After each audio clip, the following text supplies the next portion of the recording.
hand on behalf of every sons of this mountain, and all of the sons of the prophet, and every member of your priest, and everyone connected to us. I declare today you will win. You will not lose. In the name of Jesus, I prophesy upon your life. Whoever have been programmed to work against you today shall paralyze completely.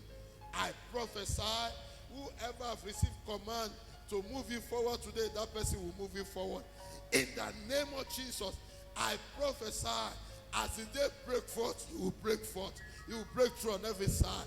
In the name of Jesus, I prophesy, today it shall be to you your set time to break through. In the name of Jesus, I prophesy, whatever, every good thing of your life that has been tied down shall be released today.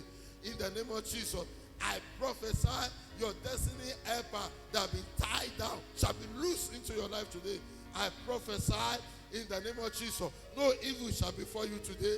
In the name of Jesus, and to all of the sons of the prophet, I prophesy, my God will give you rain in your feet today, and your feet will bring forth bountiful harvest on every side. In the name of Jesus.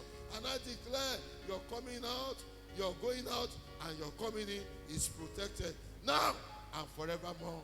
In Jesus' precious name. Amen and amen and amen.